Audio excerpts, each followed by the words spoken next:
Tear his sign down. This is our lake now. That's what the HOA president screamed as her contractor ripped my private property sign out of the soil and tossed it into the bed of a pickup truck. I stood at my own gate, watching 20 workers pour concrete pylons into the shoreline of a lake my grandfather hand-built in 1952. She'd called it a community amenity in 3 press releases. She'd never once asked my permission. She'd never even checked who owned the deed. That's the thing about people drunk on HOA power. They start believing the rules they write apply to land they don't own. What she didn't know was that I am the licensed dam operator for that lake, and every drop of water in it answers to a single valve on my property. So I didn't argue. I drove home, opened my logbook, and started a timeline. Tell me below, what would you have done? My name is Wyatt Hollister, and the lake the HOA stole from me has a name too. My grandfather called it Junebug Pond, after my grandmother. He built it himself in the spring of 1952, hauling clay by mule and pouring the spillway concrete out of a wheelbarrow. He bought the surrounding 180 acres in Bonner County, Idaho, with money he saved working a sawmill 12 hours a day for 14 years. He left it to my father. My father left it to me. I'm 58 years old. I spent 31 years as a civil engineer with the Army Corps, specializing in earthen dam design and hydraulic structures. I have a state dam safety license number that fits in a wallet sleeve. I know exactly how much water moves through a 6-inch siphon line at full draw, and I know exactly how long it takes to empty an 18-acre impoundment when the spring inflow is choked off at the source. I retired 4 years ago to take care of my wife, June. Pancreatic cancer. We made it 11 months. She wanted to die at the lake, and we made that happen. She's buried in a small clearing under a young white pine on the south slope, where the morning sun hits the water first. After June passed, my daughter Hannah moved to Boise for college. The lake house went quiet in a way that took months to get used to.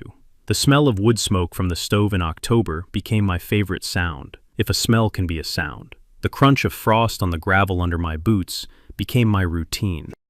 Then, 2 summers ago, the developer arrived. A construction company out of Coeur d'Alene clear-cut 110 acres of pine forest on the parcel directly north of my line. Within 14 months, a gated subdivision called Lakeshore Pines Estates was built where elk used to bed down.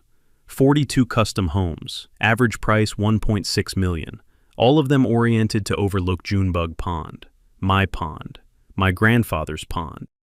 The HOA was incorporated before the first house sold. Their president was a woman named Diane Keller. She and her husband Tom moved into the largest of the 42 homes, a 4,000 square foot timber frame thing with floodlights that lit up half my shoreline at night. Tom Keller, I would later learn, sat on the Bonner County Planning Commission. Diane carried herself like she owned the road, the lake, and any opinion that disagreed with hers. She drove a white Range Rover with a vanity plate that said Lake Q. She wore linen blazers over yoga pants and tinted sunglasses indoors. The first letter came in June, on Lakeshore Pines letterhead. It welcomed me to the neighborhood, 4 years after I'd already lived there for 31. It informed me that Junebug Pond would be listed in the new community amenity package as the Lakeshore Pines Reflection Lagoon. It asked me to remove my private dock, which had stood on those pilings since 1978, so the HOA could harmonize the shoreline aesthetic. I read it twice. I poured a cup of coffee. I drove the letter into town, made 3 copies at the library, and put one in a binder I labeled in pencil on the spine. The binder was thin then. It would not stay thin. The Marina construction began the week I drove to Boise to help Hannah move into her sophomore year apartment. I left on a Thursday morning with my truck loaded with boxes of her grandmother's dishes and a folding bookshelf I'd built her over the winter. I told her I'd be back in 3 days. The clouds over the Bitterroots looked like spilled cream. I slept on her couch with the dog at my feet. I stayed an extra night because she asked. We watched an old movie about a fishing boat. She fell asleep with her head on my shoulder for the first time since she was 7. I drove home Sunday morning with the windows down and the radio playing something country and quiet. I knew something was wrong before I saw the lake. I could hear it from a half-mile out. Heavy equipment, diesel engines, the rhythmic clank of a pile driver. By the time I crested the rise, I could see what they had done.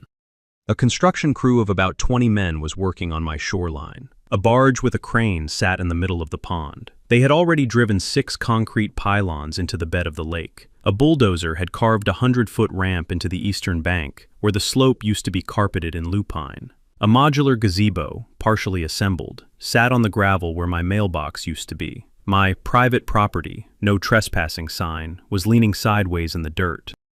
Diane Keller stood at the gate in a coral linen blazer, holding a clipboard. I stopped my truck 20 feet short, climbed out slow, and walked up. The dog stayed in the cab, low growl in his throat. "Mr. Hollister," Diane said, like she was greeting a lost child. "I left you 3 notices. The board voted unanimously. We're proceeding with the Marina installation as approved by the county." "This is private property," I said. She gave a small, theatrical sigh. "We've executed a shared-use easement. Your dock will be incorporated into the community structure. The board has graciously left your access intact." She handed me a thin manila folder. Inside was a single page that called itself a shared-use easement agreement. It was signed by Diane Keller as HOA president, by Tom Keller as Planning Commission liaison, and by a notary I didn't recognize. There was no signature from me. There was no signature from any prior owner of my parcel. A document is not an easement just because it claims to be one. An easement requires a signed grantor, recording in the county registry, and the consent of the actual property owner, or a court order, or a condemnation under eminent domain. None of those things had happened. That's the simple truth I want every homeowner to remember. If you didn't sign it, and a judge didn't order it, and the government didn't condemn for it, then it is not real, no matter how much letterhead it has at the top. I didn't tell Diane any of that. I just folded the page, slid it into my jacket pocket, and looked at the pile driver in the middle of my grandfather's pond. "How much is this project costing?" I asked. She smiled like I'd asked the time. $2,200,000. The board approved a special assessment. Each home contributed $48,000. We are building something this neighborhood deserves. I nodded once. I turned around. I walked back to my truck. I didn't slam the door. I didn't even raise my voice. I drove the half-mile back to the house, locked the gate behind me, and walked down to the spillway. I stood there for a long time, listening to the diesel engines on the far side of the trees. Then I went inside, opened the floor safe in my office, and pulled out a green-bound folder my grandfather had labeled in his own hand. The label said, "Junebug, Construction and Title, 1948 to 1952. Inside was the original deed, the original Idaho Department of Water Resources dam construction permit, the spillway design schematic, and a photograph of my grandfather standing next to the open valve of the emergency drawdown siphon. I made coffee. I sat at the kitchen table. I started the timeline. That night I drafted the first records request to Bonner County. I wrote it longhand, in a steady print, the way my grandfather wrote everything important. I asked for the construction permits issued for the Lakeshore Pines Marina. I asked for the names of every commissioner who voted on those permits. I asked for the engineering reports submitted in support. I asked for the full bid package and any contracts awarded. If they had built a marina on my lake, I wanted to know who they paid to look the other way. The next morning I drove to the county clerk's office at 7:45. I was the first person at the counter when it opened. I handed the request to a woman named Margaret, who'd been clerking there since the Reagan administration. She read it twice, looked up at me over her glasses and said, "Wyatt, you sure you want to open this one?" I told her I was. She filed it that morning. Diane Keller had $2 million of someone else's money in the water. I had a green folder, a steady hand, and a valve nobody on her side knew existed. That, as far as I was concerned, was a fair fight. The records request bought me a few weeks, but Diane wasn't waiting on paperwork. She was building a marina, and a marina needs more than pylons. It needs boats. 6 days after the confrontation at my gate, I drove down to my dock at sunrise to check the water gauge. The gauge was bolted to the cedar post my father had set in 1971. I read the level, wrote it in the small green notebook I keep in the boathouse, and turned to walk up to the bench where I drink my coffee. My boat was gone. It was a 14-foot aluminum Lund my father bought used in 1989. Outboard Mercury, 25 horse, mostly dependable. I'd kept it on the dock under a green canvas cover for as long as I'd lived there. The cover was folded neatly and set on the planks like someone had taken time with it. There was a yellow notice taped to the boathouse door. Unauthorized vessel, Lakeshore Pines Estates Marina Association. Per HOA Marina Use Policy 4.7, vessels not registered with the Lakeshore Pines Marina Office are subject to impoundment. Your vessel has been moved to the Lakeshore Pines Marina Overflow Lot, pending payment of a release fee of $1,250. I read it twice. I felt something cold move up the back of my neck. I did not raise my voice. I took the notice off the door, folded it once, and put it in the green notebook. Then I walked the long way around the eastern shoreline, through the cedar grove my mother used to walk in summer, until I came out behind the construction site.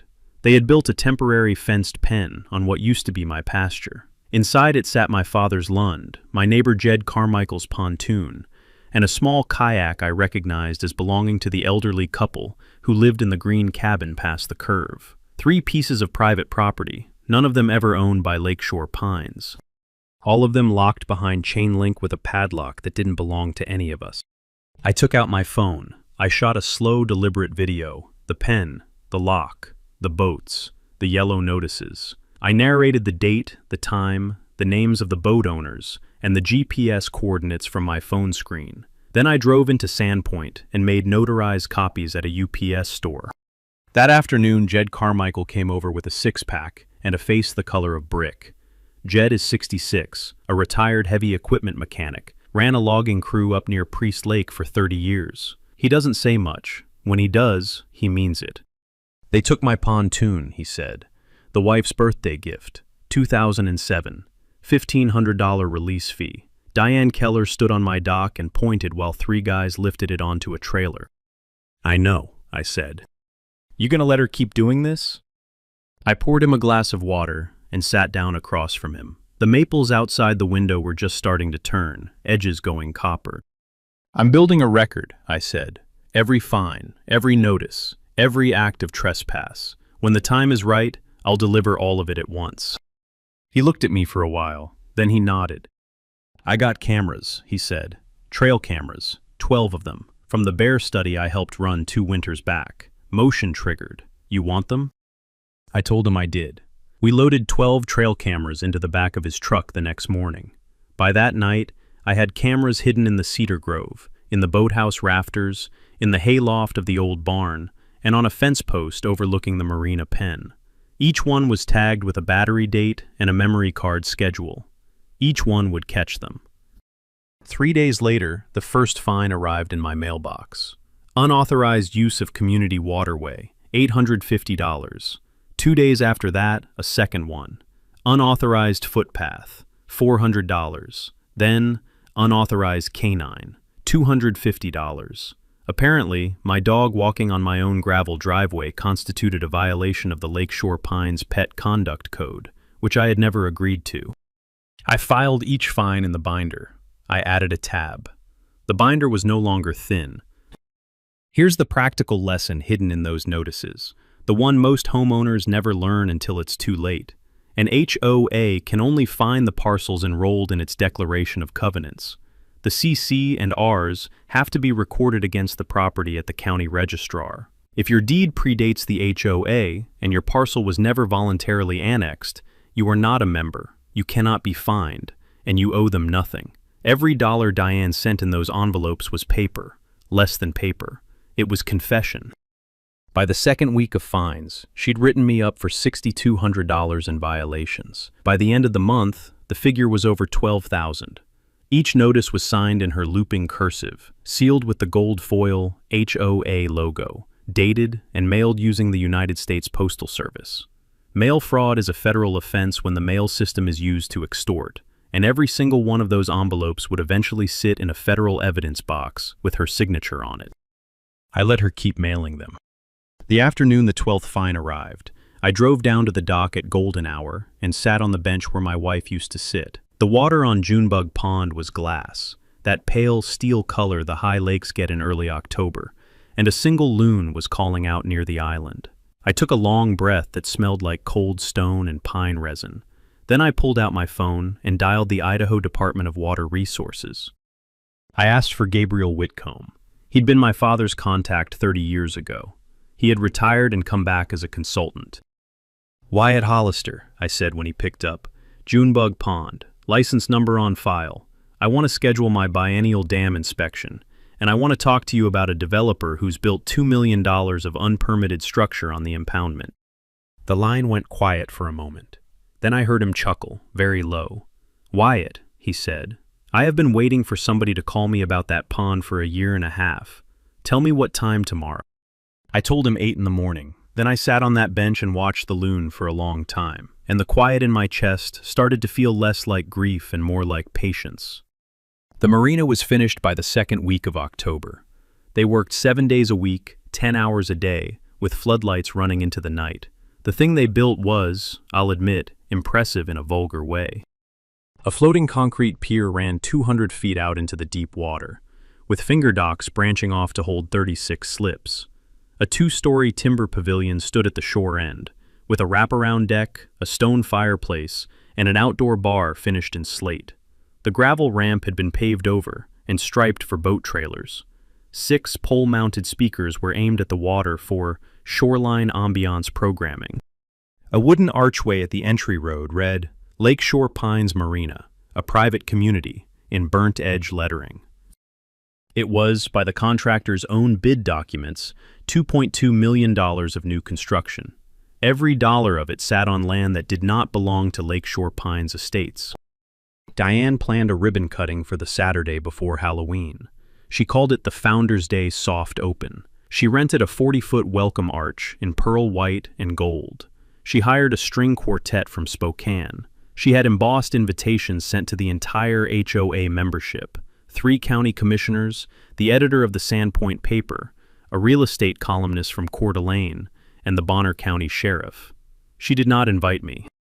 I drove down to the foot of the entry road that Saturday afternoon anyway, because Junebug Pond is mine, and there is no day of the year I do not have the right to walk to the water on my own land.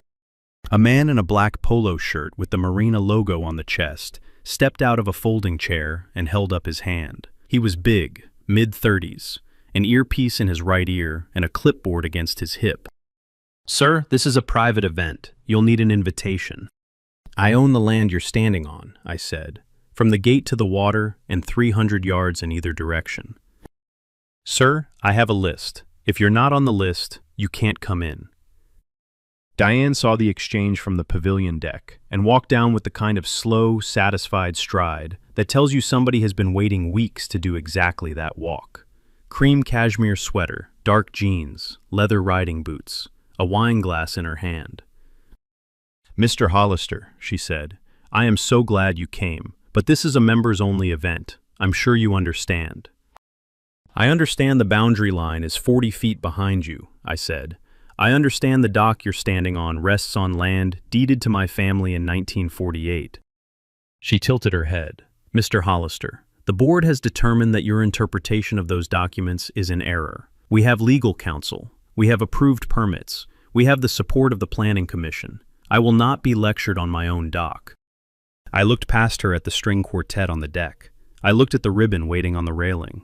I looked at the dozen well-dressed couples laughing under the gazebo, with champagne flutes in their hands. "Enjoy your party, Mrs. Keller," I said. I turned around and walked back to my truck. The security guard watched me the whole way. That evening I sat in my kitchen with the green folder open and the binder beside it. The Sandpoint paper had already published a Sunday feature, headlined, "Crown Jewel of North Idaho's Newest Lakeside Community." A real estate firm had issued a press release announcing a 40% increase in average home value at Lakeshore Pines, attributable to the Marina. The HOA had begun marketing 12 new lots adjacent to the original 42, priced at $1.8 million each, with private boat slip access included. Diane Keller had built her entire empire on the assumption that the water in Junebug Pond would always be where it currently was. There is an old principle in dam engineering that my grandfather taught me, sitting on the spillway one summer afternoon when I was 9 years old. He said, "Son, every dam is a promise. You make a promise to the water, and the water makes a promise back. The day you forget who is in charge, the water reminds you. I closed the binder. I walked outside. I stood at the spillway in the dark and listened to the lake breathing against the concrete. The siphon valve was 30 feet to my left, in the small pump house my grandfather had built in 1953. I had not opened it in 11 years. I knew exactly how to. I did not open it that night. I went back inside, and I made one more phone call. The first time I'd seen the construction permits in the records request packet, I'd noticed something I could not quite explain. The Marina permits had been approved on a Monday in March, just 4 business days after the application was filed. Marina permits in Bonner County typically take 90 to 120 days.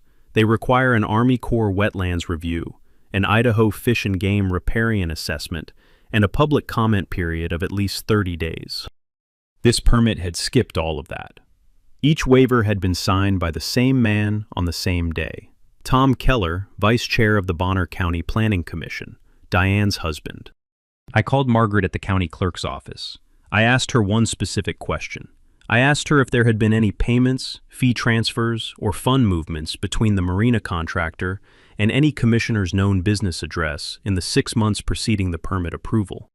She said, "Wyatt, I'm going to need to call you back from a different phone." She called me back 20 minutes later from a payphone outside a gas station in Pend Oreille. What she told me lasted 4 minutes. When she was done, I sat at my kitchen table with the phone still warm in my hand, and I understood that the situation had changed. A no-bid contractor named Stillwater Marine had been awarded the Marina build. Stillwater Marine was a Wyoming LLC that had been incorporated 38 days before the bid. Its registered agent was a law office in Cheyenne. Its sole listed officer, behind 2 layers of holding companies, was a man named Tom Keller of Sandpoint, Idaho. The HOA had paid $2.2 million for a marina built on stolen land, awarded without competition, to a shell company owned by the husband of the woman who voted to approve the spending. That, in legal terms, is called self-dealing. In federal terms, it is called wire fraud, mail fraud, and honest services fraud, all at once. I made one more pot of coffee. I opened a new tab in my binder. I labeled it in pencil, Federal.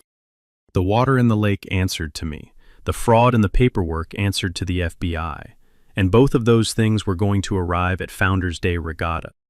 Gabriel Whitcomb arrived at my gate at 2 minutes past 8 the following Tuesday morning. He drove a state truck with a small cracked windshield.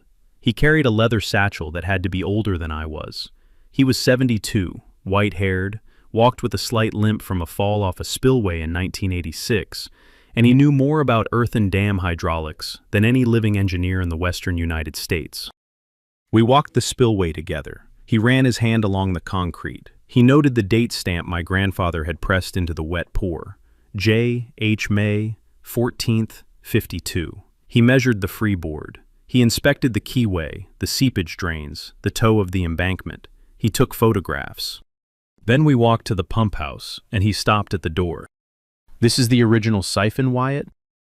"Yes, sir. 6-inch line. Inverted U over the embankment. Manual prime, gravity discharge to the creek bed. Tested every 2 years. Last test was 19 months ago. Discharge rate measured at 190 gallons per minute." He looked at me over his glasses. "I'm going to ask you a question, and you do not have to answer it. As the licensed dam operator, do you have any current concern about the structural integrity of this impoundment that would require an emergency drawdown to inspect and repair?" I looked at him for a long second. "Gabriel," I said, "I have a major unpermitted structure built into the impoundment, without engineering review, without freeboard analysis, without an Army Corps wetlands sign-off, and without any consultation with the licensed operator. The pylons were driven without core sampling.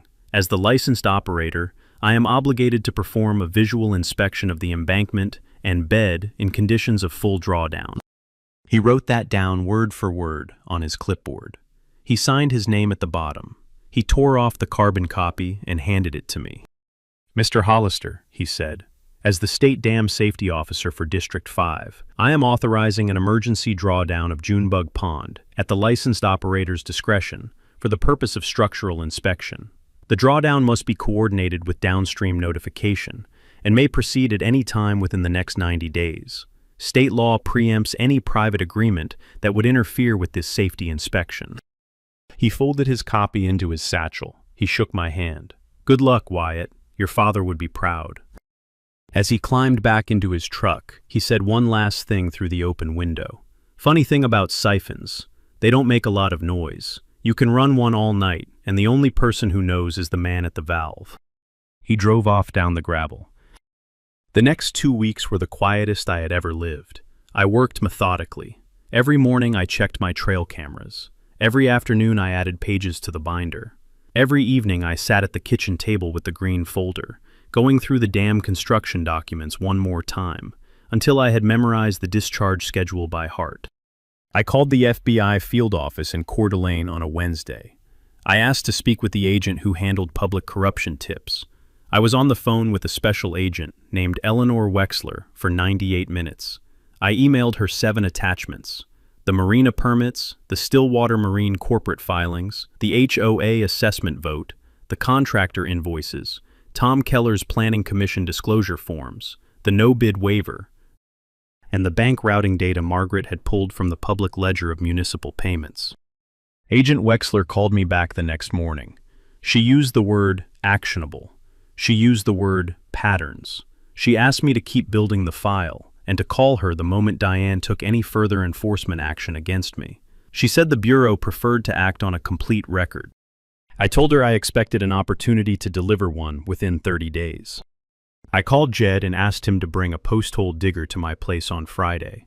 We spent 6 hours putting up new signs along the entire shoreline. Private property, Hollister family estate, no trespassing, no commercial access. We marked the survey line with orange ribbon every 20 feet. We posted the warning that this parcel was an active state-licensed dam impoundment, subject to drawdown notice without further warning to non-permitted occupants. I called my downstream neighbor, an old rancher named Owen Tesmer, who runs 40 head of cattle on the bottomland that catches the Spillway Creek. I told him what I was about to do, when, and why. I asked him to keep his livestock off the lower meadow for 36 hours. He laughed for about a minute. Then he said, "Wyatt, I'll buy you a steak when you're done." I called Hannah. I told her, in plain terms, what I was going to do and why. She was quiet for a moment. Then she said, "Daddy, Mom would have wanted you to do this. Open the valve." The Founders Day Regatta was scheduled for the second Saturday in November. Diane had moved the date up by 3 weeks because the Sandpoint paper had agreed to do a full-color magazine spread tied to the event. 48 invited guests, 12 out-of-state real estate investors flown in for the weekend, 3 commissioners, 2 state senators, a live band on a barge, a catered seafood dinner under the gazebo. Plates set at $500 per donation to the Lakeshore Pines Founders Endowment, which was a fund Diane had created to install permanent statuary along the shoreline. Statues of, by the program description, the original founders of Lakeshore Pines. Founders, plural, of an HOA that had existed for 16 months. I bought a new battery for the headlamp I kept in the pump house. I tested the siphon prime fittings. I cleaned the discharge cap. I greased the valve handle until it turned with one finger. I checked the weather. The forecast called for clear skies, light wind, and a high of 46. The full moon would rise over the eastern ridge at 6:53 on Friday evening. I made one last call. I dialed the Sandpoint Daily Bee newsroom and asked for Ellis Reed, the reporter who had written the Marina feature. I told him that on Saturday morning, at the Lakeshore Pines Founders Day Regatta, he might want to bring an extra photographer. I told him there would be a story worth the gas. He asked what it was about. I said, "Bring a camera, Mr. Reed. The lake is going to write its own headline." Diane must have sensed something, the way a coyote senses a shift in the wind. She came at me 3 times in the last 2 weeks before the regatta, and each move was uglier than the one before. The first move was a harassment complaint. She filed a sworn statement with the Bonner County Sheriff, alleging that I had stalked her on her dock, made a threatening gesture at her son, and used intimidating eye contact toward HOA volunteers. A sheriff's deputy I had known since high school, a man named Hal Lawson, drove out to my house on a Tuesday afternoon with the complaint in a folder and a tired expression on his face. We sat on my porch in the cold sun. He read me the complaint out loud. When he was done, he closed the folder. Wyatt, you and I both know this is nothing, but she's filed 3 of these in the last 6 months on 3 different residents. I have to record that I came out and spoke with you. I'd appreciate if you didn't give me reason to come back. Hal, I said, I have 12 trail cameras on my property and a binder thick enough to hold a doorstop. The only thing that's going to happen on my land in the next 10 days is whatever the lake decides to do. He looked at me for a long moment. Anything you want me to know, Wyatt, ahead of time? I told him to be at the Marina at 8:30 on Saturday morning, in uniform, and bring a second deputy. I told him there would not be a fight. I told him there would be a story worth witnessing, and I would feel better if a man I trusted was on the gravel. He nodded once and drove off. The second move came 3 days later. I came back from town to find all 4 tires on my truck slashed. Clean cuts, a pocket knife job. There was a folded HOA notice tucked under my windshield wiper, advising me that I was in violation of the Lakeshore Pines Vehicle Aesthetic Ordinance, and that any further parking infractions would result in towing. The trail camera on the gate post had captured the entire thing. A teenage kid in a Lakeshore Pines polo shirt, hoodie up, pocket knife in hand, walking from tire to tire while looking over his shoulder. The kid was Diane's 17-year-old son, Brock Keller. The footage was time-stamped, GPS tagged, and 4 kinds of clean. I drove into Sandpoint on the spare and bought 4 new tires. I added the footage to the binder. The third move was the worst, and it came from Tom. A certified letter arrived on Thursday afternoon, 2 days before the regatta. It was on Bonner County Planning Commission letterhead. It was signed by Tom Keller, vice chair. It informed me that the Planning Commission had voted, in a session I had never been notified of, to commence an administrative review of my water rights diversion on Junebug Pond. It stated that pending the outcome of that review, my dam license might be subject to revocation under a section of code that did not exist. It demanded that I appear at a special hearing the following Wednesday and bring all documentation related to my use of the impoundment for the past 45 years. It was, in plain English, a threat. Tom Keller was telling me that if I made trouble for the Marina, he would find a way to take my dam, my lake, and my grandfather's life work away from me through bureaucratic process. I read the letter 3 times. I made a copy for the binder. I scanned a copy and emailed it to Special Agent Wexler at the FBI. I put a flag on the email that said, "Attempted intimidation of federal witness, public corruption investigation." Agent Wexler called me back inside of an hour. Her voice was very calm. "Mr. Hollister, would you object if a federal agent attended your Saturday event?" I said I would not object. I said I would prefer it. She said, "We will be there." That night I sat in the kitchen with my dog at my feet and the spillway behind the house humming the way it always does in November, a low, steady note like a held breath. I did not feel triumphant. I did not feel angry anymore. I felt the way I imagined my grandfather felt the day he closed the gate on the new pond and watched the water rise for the first time. Quiet, awake, aware that what I was about to do was permanent. Friday morning I drove down to the dock at 6. I checked the gauge. I checked the wind. I walked the spillway one more time. The water was glass, cold enough that my breath hung over it like cigarette smoke. I went into the pump house. I closed the inflow valve from the spring inlet, the small one my grandfather had wired in 1953, so the lake could be isolated from its source. I opened the prime line on the siphon. I primed the inverted U with a hand pump, the kind we used to use to start a boat motor. I held the handle steady. I felt the line jump as the water column took hold. I opened the discharge valve at 6:41 in the evening, just as the moon cleared the eastern ridge. I heard the line gulp once, hard, like a man taking a deep breath. Then I heard the steady, sustained rush of 190 gallons of cold November lake water, moving through 6 inches of pipe and out into the spillway creek bed below the embankment. I closed the pump house door.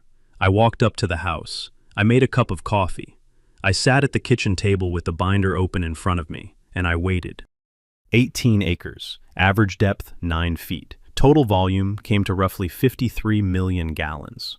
At 190 gallons per minute, the math was clean. By sunrise, the pond would be down by 7.5 feet and dry to mud across most of its bed by mid-morning. By the time Diane Keller's first guest pulled into the Marina parking lot, Junebug Pond would be a memory. I did not sleep that night. I did not need to. I sat at the kitchen window and watched the moon track across the eastern half of the sky.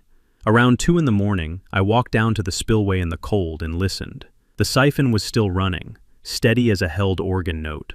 The discharge creek below the embankment was loud now, full and rushing where it had been a trickle at sundown. I shined my headlamp at the gauge post. The water line was already 4 feet below the spring mark. The sky went pale at 6:50. By 7, the first orange streaks hit the ridge. I stepped onto the porch with my coat zipped and walked down the gravel toward the water. What I saw stopped me in the road. Junebug Pond was gone. In its place was a vast, glistening, dark gray basin of cracked clay and exposed lake bed. 18 acres of mud running edge to edge under a thin morning fog. The Marina pier, 200 feet of poured concrete and aluminum framing, hung suspended from its pylons 15 feet above the bottom, looking like a child's pier model held up by stilts. The 36 finger docks tilted at angles, some collapsed into the muck. The 2-story pavilion, designed to overhang the water by 12 feet, now floated in midair over a dry shore. And there were boats, 12 boats, wedged into the mud at angles God had never designed any boat to sit at, a pontoon on its side, a cabin cruiser keeled over with its hull cracked, a wellcraft on its bow with the propellers in the air, a bass boat half buried, its outboard sunk to the engine head, $40,000 yachts and $100,000 pleasure boats, and one small kayak, all of them sitting in stinking lakebed silt that had not seen sunlight in 73 years. The smell hit me a second after the sight. Cold, rotting algae, old freshwater muck, the mineral tang of submerged limestone, the sour vegetable bite of decomposing pondweed. It was the smell of a lake skeleton. The first car arrived at 7:52, a pearl Lexus. A man in a Patagonia vest stepped out, walked 20 feet toward the pavilion, stopped, and stood very still for about 4 seconds. Then he turned around, got back in the car, and sat with both hands on the wheel. By 8:15, 23 vehicles had pulled into the lot. The string quartet from Spokane stood near the gazebo, with their cases unopened. The catering truck was offloading silver chafing dishes onto a folding table that overlooked nothing but mud. The 2 state senators stood at the railing of the pavilion deck with their drinks in hand and their mouths slightly open. Diane Keller arrived at 8:28. She was in a white wool coat over a navy dress. Her hair was set. Her makeup was perfect. She walked from her Range Rover to the edge of the pavilion deck without breaking stride, looked over the rail, and stopped. I watched her from the gravel rise above the gate, with Jed beside me and Hal Lawson's patrol cruiser parked 20 feet away. I had a folder under my arm. I was wearing the brown canvas jacket my father had bought me in 1989. The dog was at my heel. She did not see me at first. She just stood at the railing, looking at the mud where her Marina was supposed to be. The wind moved her hair. Her face went through 3 colors in about 10 seconds. Pale, then red, then a sort of waxy yellow that made her cheeks look hollow. Then she turned, scanned the gravel, found me, and started walking. She crossed the parking lot at a hard, brisk stride that broke into a half-run by the time she reached the gate. The security guard tried to step in. I waved him off. Hal Lawson stepped out of his cruiser and stood with his hands on his belt. "What did you do?" she said. She was loud now. The string quartet stopped pretending to tune. "What did you do to my lake?" "Mrs. Keller," I said, "I performed an authorized emergency drawdown of a state-licensed dam impoundment with the written authorization of the Idaho Department of Water Resources, dated October 14th. I am the licensed operator. The drawdown was conducted pursuant to a structural inspection mandate. Notice was provided to all downstream water users."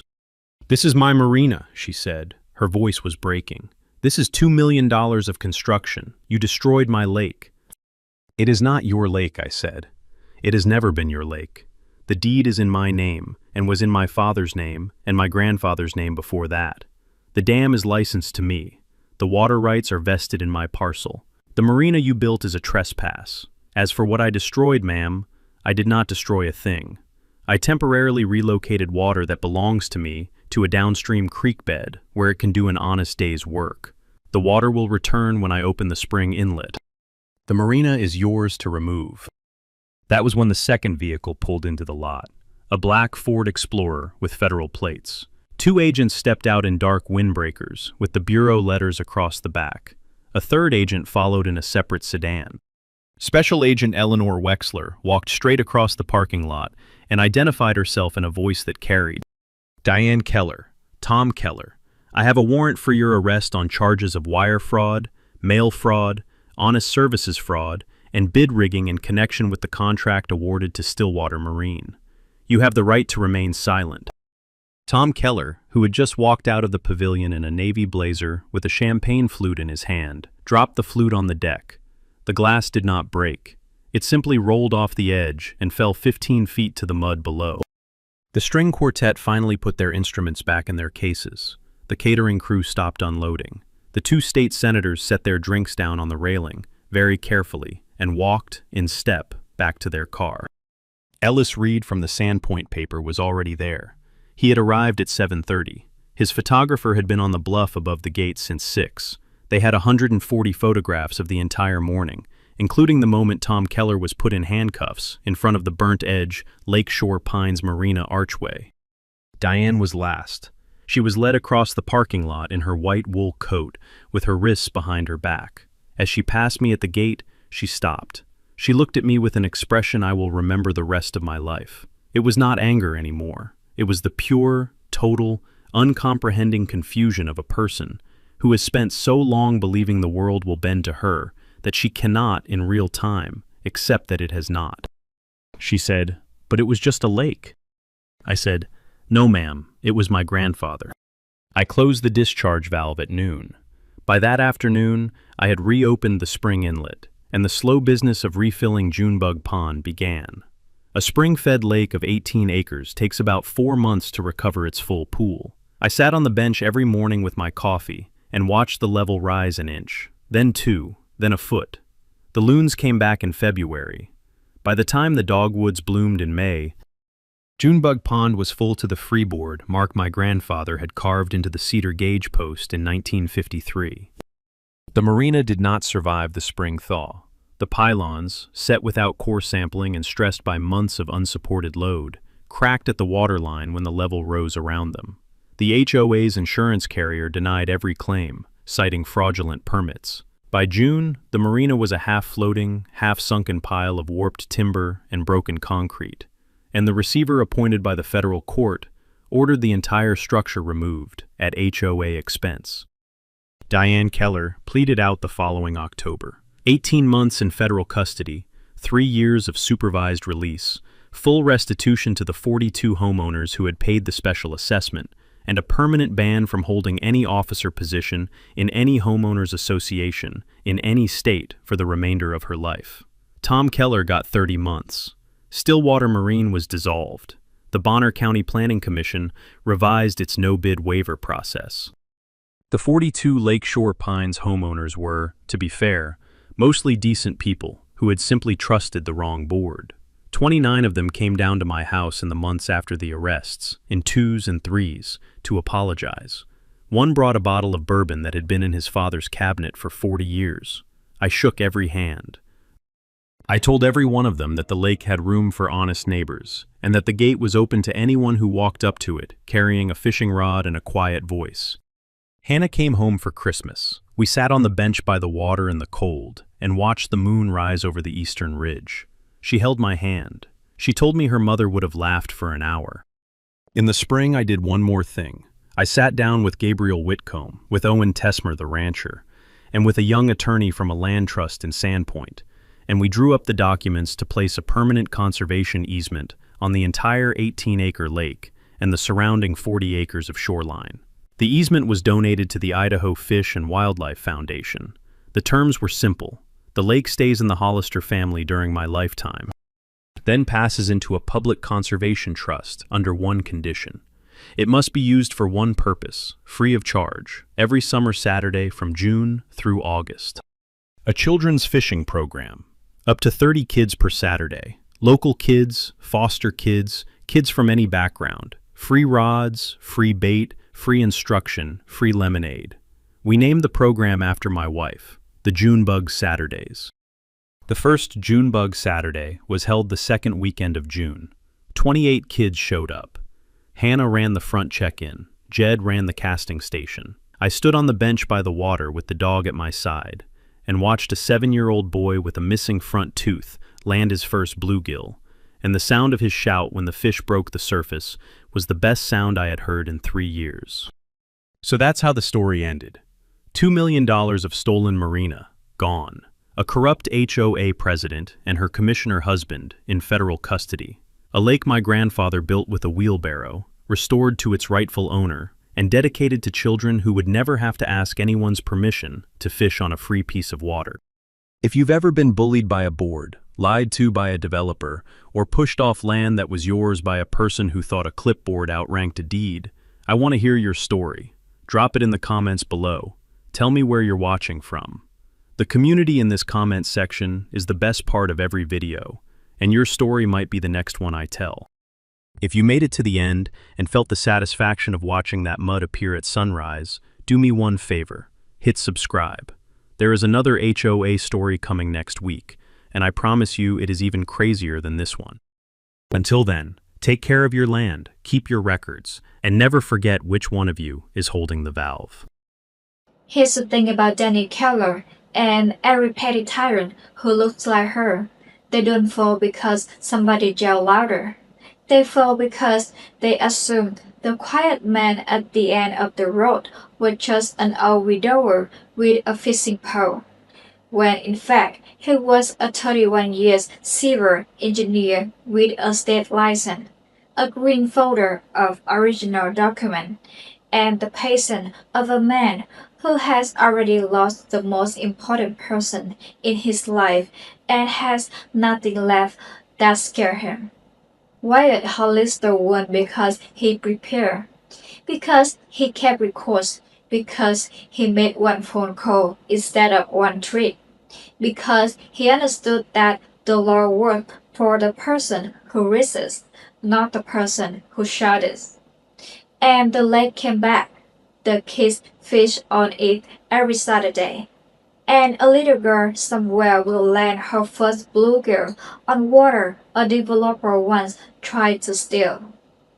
If you live through your own HOA nightmare, share it in the comments. I read everyone. Subscribe so you don't miss the next story, where a retired Marine takes on a homeowners association that's built a security gate across his grandfather's logging road. Until then, keep your paperwork, keep your patience, and remember, the loudest person in the room is almost never the one in charge.